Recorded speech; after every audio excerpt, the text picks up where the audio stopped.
Alright. Wait, where's the puppy? Ludo! Ludo! Where is she? Wait, what's this? Oh god. There you are, puppy. What have you been doing? You've been checking out the new weapon types? Oh yeah, they're super cool. All in all, I've really loved the DLC, but it's got me thinking... No, not about difficulty, about iframes. Well, of course it's related. Iframes are pretty much at the core of how every combat system From Software have ever made. It's a safety blanket that players expect, but could games like Elden Ring end up being better in the long run if they were removed? No, I'm not stating a fact, it's a thought experiment, because iframes have a lot of cons, but not to ignore their pros too. Be it barely dodging through enemy onslaughts to simply opening a door, iframes are used everywhere in Souls. They allow the players to stay close to the fight, narrowly dodging through enemy attacks and completely negating some mechanics. They're accessible to any kind of build with any kind of weapon. Dodge iframes are universal, and in a way, they also help players roleplay. What joke? Anyway, they can allow players to feel as if they're narrowly dodging enemy attacks with fast rolls or even glancing blows off their heavy armor with fat rolls. Iframes are great, and because of the type of frantic content we're dealing with here, they're kind of a necessity. But as much as they may bring to the table, they also have a stink about them. Having a boss's gigantic weapon clearly phase through your body could lead to a break in immersion. The same for getting absolutely slammed by something that should have killed you, but you miraculously did a roly-poly, so now you're alright. It becomes more of an abuse of systems rather than a mechanical expression of a character's specific trait or move. During combat, the necessity to rely on iframes to dodge can create confusion and even resentment. Why did that hit me? I clearly dodged it! Or did I? Who fucking knows? The only option is to try again. Now account for variables that make it even harder to tell where this arbitrary window even is. Different armor types, items and upgrades altering how your role performs. And some bosses having attacks with different active damage states based on their animations that the devs want the players to either run from, jump over or avoid, but have been conditioned to do nothing but roll. This can lead to players constantly questioning the mechanical legitimacy of enemy attacks and even their own dodges, breaking immersion. If a large percentage of your player base immediately reacts by blaming the game for their failings, it's not a skill issue, it's a frame issue. But what would a game with such frantic bosses at this scale look like without iframes? It's not possible, is it? Well, it's already been done. Just look at Monster Hunter. Well, that's not Monster Hunter specifically, that's just like a transition. You were meant to fade me editing this? What the fuck is this joke? Monster Hunter has the same kind of frantic, relentless and imposing bosses, but they don't rely on traditional dodges or iframes. Well, actually, they do have them, but they're so minuscule that they might as well not be there, which is a common complaint from Souls players who come to dabble in Mon Hunt, another point of proof of this toxic dodging conditioning.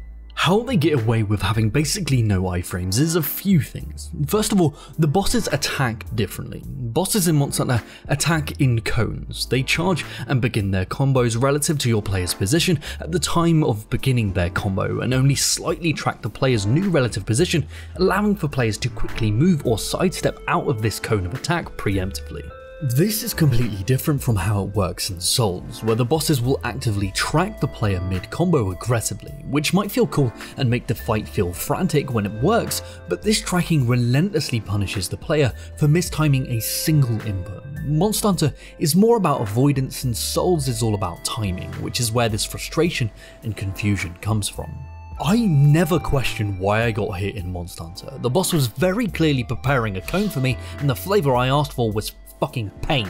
But in Souls, it's always a question of, well, was that me or is the boss just jank? Well, spoilers, they're not janky, but it feels like they are because of the ambiguity of iframes. Another thing that Monster Hunter brings to the table is the many other ways the player can avoid damage because of their weapons' movesets, building dodging into their attack combos to allow them to effortlessly continue attacking and evading at the same time. This can be seen with the entire wirebug attack systems and even baked into the core movesets like the Twin Blades, Sideswipes, or the Insect Glaive's ADHD pole vaulting. It's a stark contrast to constantly backpedaling, abusing iframes and waiting for a single gap in the enemy's chain of assaults for your one opportunity to tickle their taint. It's a dance between you and the boss as you both go for the kill, both never relenting. Man, I fucking love Monster Hunter. More of you Souls players need to actually give it a go because you'll be blown away. But don't get me wrong, this series does have its own problems, but that's another episode entirely. In terms of comparison, I do think Monster Hunter does do large-scale boss fights and combat better than From Software, and the thing is, I think From Software agrees. Elden Ring has done a lot of things differently from the usual FromSoft formula, which has worked in its favour massively, and one big shift in the new DLC, Shadow of the Erdtree, is that they've introduced more weapons that are comparable to Monster Hunters, in the sense that they have movesets that physically move the player during their attack animations that could be utilised as alternatives to dodging. For example, the Black Hand Blade or the Smith Script Surgs that allow the player to keep running an attack at the same time fluidly, just like with Monster Hunter's Dual Blades, or access to the Deflecting Hardtail from this large fuck, which allow players to play a more defensive playstyle, making retaliating after blocks a more viable playstyle, like with Monster Hunter's Lances, or with any of the many new weapon arts that allow players to stun, fling, and dodge. You cannot look at this and tell me that they were not inspired by Monster Hunter. The devs clearly have a love for it and are taking notes on what they think works. And this can also be seen with how they've altered multiplayer. To encourage this fluid style of attacking and dodging at the same time in Monster Hunter, the bosses are designed to combo and fight multiple foes at the same time, so the boss isn't solely focused on you. There will always be another player or even your Palico friends fighting alongside you, so there is always an extra target for the boss to focus on, allowing for more windows of opportunity and usage of different moves that aren't just spamming dodge. And what have we seen with Elden Ring? A huge shift in focus with Spirit Summons and new boss AI, which is built to deal with multiple enemies and switching targets mid-combo, Morgott being a great example of this in motion. Having the boss dynamically switch between targets leads to less backpedaling, less dodge spamming, and to be honest, a more dynamic fight for you and your co-op partner. Just look at the new DLC for God's sakes. They have an entire major resource for making your spirit summon stronger. FromSoft desperately want players to summon so they can properly utilize the new weapon movesets and boss AI. What all of this shows me is that FromSoft are moving in a direction to not completely eliminate iframes, but reduce their necessity by taking inspiration from similar titles and giving players other options to stay on the offensive while avoiding attacks, and therefore increasing immersion and mechanical expression at the same time. But even with this shift, I don't think FromSoft ever will or even should get rid of iframes entirely, because in reality, I think they exist because the players expect them to. For example, doors. When opening a door you have iframes, and this might seem like a general convenience, but it's born from a technical limitation. This is a massive understatement, but doors are horrifically difficult to program. For example, if the player was hit and they were opening a door, they would be knocked out of the animation.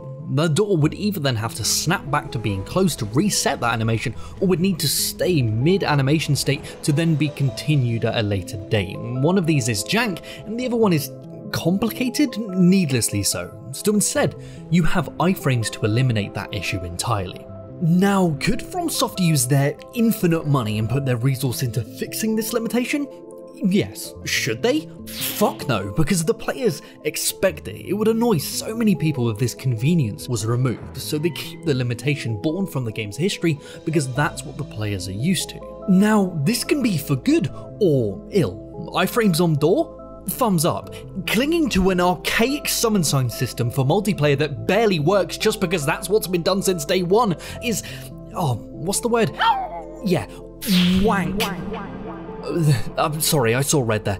Back to iframes. No matter how immersion breaking or rage inducing they can be, they have been here since day one, so the players expect them. It would be disastrous to remove them. It's not about reinventing the wheel or removing something, but encouraging the usage of new systems simultaneously, be that with new movesets, arts of war, jumping, distance, gap closers, parries, defense counters, multiplayer, and dodges all at the same time. Moving away from a focus on iframes leads to more interesting weapons, bosses, and a play experience, but it's just going to take a lot of time for FromSoft to teach players how to get over the years of conditioning to do nothing but roll. It's been so stunning to see FromSoft move in that direction with Elden Ring, and especially with Shadow of the Erdtree. This is nothing but a positive for all players, and in my opinion, I'm willing to put money down on the fact that we'll be seeing a lot more of this kind of design philosophy in whatever FromSoft do next. But what do you think?